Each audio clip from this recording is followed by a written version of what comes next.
अस्सलाम वालेकुम dear students. आज के इस लेक्चर में हम डिस्कस करेंगे ये हमारा लेक्चर नंबर 9 है। इसमें हम डिस्कस करेंगे पेरीमीटर और एरिया को। पेरीमीटर क्या होती है? पेरीमीटर बेसिकली हमारे पास अहाता को कहते हैं। और एरिया क्या होता है? एरिया आपके पास सबको पता है कि जो एक फ़िक्स रीजन होता है या हिस्सा होता है उसको एरिया कहते हैं। आज हम इससे रिलेटेड कुछ प्रॉब्लम्स को देखेंगे। ये हमारे पास कुछ क्लोज्ड फिगर्स हैं, जैसा कि ये फिगर है, ये फिगर है, सर्कल है, और ये आपके पास एक रेक्टेंगल है, ये आपके पास ट्रायंगल है, ये आपके पास स्क्वायर है, सर्कल है और रेक्टेंगल है। हम इनके पेरीमीटर और अहाता के बारे में, यानी पेरीमीटर और एरिया के बारे में सीखेंगे। पेरीमीटर कहते हैं अहाता को। अहाता क्या होता है? मसलन ये फिगर है, इसने कितना अहाता कवर किया हुआ है। आप इसकी ये लंबाई चौड़ाई जितनी भी होगी, ऊंचाई गहराई, ये सारा कुछ जब निकालते हैं, ये जो सारी चीज़ होती है, इस टोटल चीज़ को हम पेरीमीटर कहते होते हैं, यानी अहाता को। Perimeter is a distance around the closed figure, यानी कि कोई भी क्लोज्ड फिगर हो उसकी साइडों से जो डिस्टेंस होता है वो डिस्टेंस आपका पेरीमीटर कहलाता है। Okay, in other word the length of the boundary of the closed figure is known as the perimeter. यानी कि जो किसी ये क्लोज फिगर है ना, इसकी जो बाउंड्री है उस बाउंड्री की जो लेंथ होगी उसको आप पेरीमीटर कहते हैं, उसको आप अहाता कहते हैं। आगे, since the perimeter is the distance it is measure in centimetre, metre and kilometre. Okay, ये बड़े इंपॉर्टेंट चीज़ है। पेरीमीटर क्या है? पेरीमीटर आपके पास डिस्टेंस है या बाउंड्री है। जो बाउंड्री है उस टोटल की जो लेंथ होती है वो आपके पास पेरीमीटर कहलाती है, और आप इसको मेजर करते हैं मीटर, सेंटीमीटर और किलोमीटर में। ओके, अच्छा स्टूडेंट्स, इसके बाद है हमारे पास, हम देखते हैं हमारे पास इसके बाद क्या आ रहा है। इसके बाद है area is a quantity that, अब नीचे एरिया के बारे में बताएगा। अब एरिया क्या होता है? Area is the quantity that express the extent of the two dimensional figure. इसका मतलब क्या है, इस बात को समझिएगा। एरिया के बारे में ये कहा जा रहा है, एरिया एक ऐसी क्वांटिटी है, एक ऐसी मिकदार है जो कि एक्सप्रेस करती है, यानी कि ज़ाहिर करती है द एक्सटेंट, मीन टू से रकबा ऑफ टू डायमेंशनल फिगर। यानी अभी आपकी एक क्लोज फिगर है ये वाली, इसकी चारों साइडों के जो लेंथ है, यानी कि इस बाउंड्री की जो लेंथ है उसको आप पेरीमीटर कहते हैं। अब इस पूरी बाउंड्री की जो लेंथ है इसके अंदर कोई रकबा तो कवर हुआ है ना, ये जो रकबा कवर किया गया है that is known as the area. Okay, यानी कि कोई भी क्लोज्ड फिगर है उसकी जो बाउंड्री होती है वो बाउंड्री आपके पास कहलाती है पेरीमीटर, और इस बाउंड्री का अंदरूनी जो रकबा होता है that is called to be the area, and the area is measured in square unit, centimetre square, metre square and kilometre square.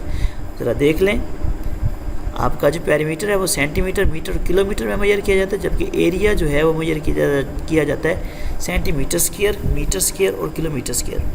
Students, ये एरिया और पेरीमीटर बड़े इंपॉर्टेंट टॉपिक हैं और इनको जरा निकालने का तरीकाकार देख लें।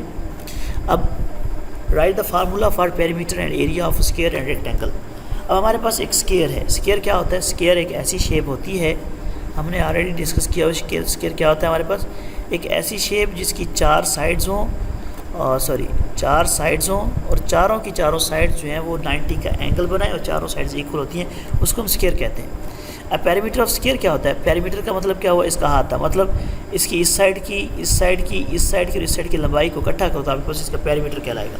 अब जैसा कि हमें पता है कि ये स्क्वायर है, स्क्वायर की चारों साइडें एक जैसी होती है, इक्वल होती है, तो ये भी अगर ए हो, ये भी ए हो, ये भी ए हो, ये भी ए हो, तो चारों साइडों को जब आप ऐड करोगे तो आपके पास एरिया आ जाएगा, यानी ए प्लस ए प्लस ए प्लस ए, यानी क्या बनेगा? 4a। चारों ए को जमा करें तो क्या बन गया? 4a।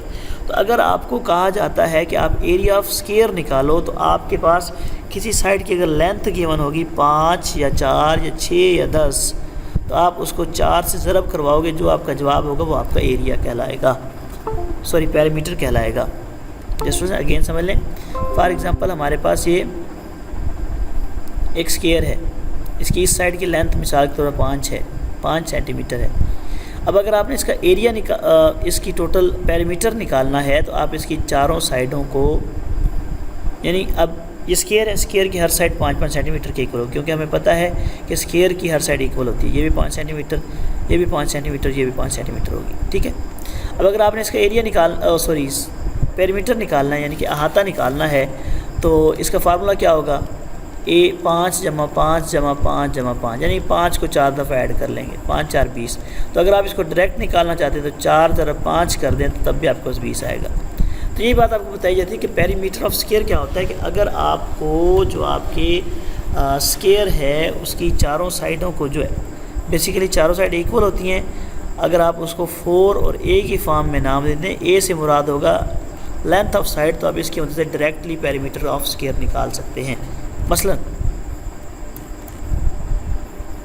अब आपके पास एक क्वेश्चन है, नीचे देखते हैं, सवाल देखें, find the perimeter of square whose length of side is 5 centimetre.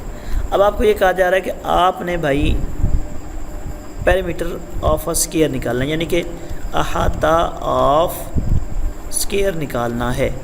क्या करेंगे, एक साइड आपको गिवन है, आप अपनी साइड को 5 से मल्टीप्लाई यानी 4 से मल्टीप्लाई करवाओगे, जो आपकी साइड गिवन है उसको आपने 4 से मल्टीप्लाई करवाना है, आपका जो जवाब है वो एरिया आ जाएगा। क्यों मल्टीप्लाई करवाना है, क्योंकि हमें स्केयर गिवन है और हमें पता है कि स्केयर की हर साइड की जो लंबाई है वो बराबर होती है। हमें 5 सेंटीमीटर एक लंबाई गिवन है, अब ये भी इसके इक्वल है तो ये भी 5 सेंटीमीटर होगा, ये भी 5 सेंटीमीटर और ये भी 5 सेंटीमीटर, तो सबको जब आप ऐड करोगे तो 20 बन जाएगा। इसका डायरेक्टली फार्मूला ये है कि 4 × side of given square, that is to be the perimeter of given square. Okay, यानी अगर आपको किसी भी स्केयर की पैरामीटर का कहा जाए, यानी अहाते का कहा जाए, तो आपको जो साइड की लेंथ गिवन होगी उसको आप डायरेक्टली 4 से मल्टीप्लाई करवाओगे, जो जवाब आएगा वो आपके पास पेरीमीटर ऑफ स्केयर होगा, यानी अहाता ऑफ स्केयर होगा। ठीक है स्टूडेंट्स, इसके बाद है पेरीमीटर ऑफ रेक्टेंगल। अब रेक्टेंगल का अहाता क्या होता है, रेक्टेंगल जो होती है एक ऐसी शेप होती है जिसकी 2 साइडें पैरेलल होती हैं, ये साइड इससे पैरेलल है, ये साइड इससे पैरेलल है, और इनका एंगल 90 का होता है। अब देखें, आप इसका अहाता निकालना चाहते हैं, अहाता क्या होता है, इसकी टोटल बाउंड्री जो है उसको आप सम कर लो। अब मिसाल के तौर पर ये साइड इसके इक्वल है और ये साइड इसके इक्वल है, आप इसका अहाता कैसे निकाल, ये आपकी लेंथ और लेंथ आ जाएगी, ये ब्रेथ और ब्रेथ आ जाएगी। ठीक है, अब आप इनको जब ये ये लेंथ और लेंथ 2 लेंथ हो जाएगी, ब्रेथ और ब्रेथ 2 ब्रेथ हो जाएगा, तो आपके पास जब इनको ऐड करोगे तो इसका जो पेरीमीटर है वो आ जाएगा 2 × लेंथ क्रॉस या लेंथ प्लस ब्रेथ। ओके, ये आपके पास एरिया ऑफ रेक्टेंगल है। अब आप इसको कैसे निकालोगे डियर स्टूडेंट्स, आपको ये कहा जाएगा कि आपकी ना एक पेरीमीटर है, उसकी एक साइड जो है लेंथ जो है वो 5 सेंटीमीटर है और उसकी जो ब्रेथ है वो है ब्रेथ 3 सेंटीमीटर। आप इसका, ये एक रेक्टेंगल है, आप इसका एरिया निकालो और इसका पैरामीटर निकालो। इसका फार्मूला क्या होगा, 2 × लेंथ प्लस ब्रेथ है, लेंथ क्या है 5 है, ब्रेथ हमारे पास क्या है 3 है, तो क्या आ जाएगा 2 × 8 = 16। अब हम पेरीमीटर निकाल रहे हैं तो इसके साथ यूनिट क्या आ गया, सेंटीमीटर। ओके डियर स्टूडेंट्स, अब यहाँ पे इसका कोई क्वेश्चन भी गिवन है, find the perimeter of rectangle whose length is 5 centimetre and width is 4 centimetre. फार्मूले का आपको पता होगा, 2 × लेंथ प्लस ब्रेथ, तो इनको ब्रेथ और लेंथ को ऐड करोगे, 2 से मल्टीप्लाई करोगे, आपके पास पेरीमीटर आ जाएगा। तो डियर स्टूडेंट्स, हम यहाँ पे अगेन बात कर लेते हैं, पेरीमीटर क्या होता है। पेरीमीटर होता है अहाता। अहाता मतलब ये है कि बाउंड्री जो पूरा हिस्सा कवर कर रही है वो आपके पास अहाता कहलाता है। अगर आप पेरीमीटर निकाल रहे हैं स्केयर का, तो आप उसको 4 जो भी साइड की होगी उसको मल्टीप्लाई करवाएंगे, आपके पास डायरेक्टली पेरीमीटर ऑफ स्केयर आ जाएगा। और अगर आप किसी रेक्टेंगल का पेरीमीटर निकाल रहे हैं तो आप 2 × आपको जो लेंथ और विड्थ दी गई होगी उसको आप लिखोगे एडिशन की फॉर्म में, आपका जो जवाब है वो पेरीमीटर ऑफ रेक्टेंगल आ जाएगा। तो उम्मीद है कि आपने पेरीमीटर को सीखा होगा। इंशाल्लाह नेक्स्ट लेक्चर में हम डिस्कस करेंगे एरिया ऑफ स्केयर और एरिया ऑफ रेक्टेंगल।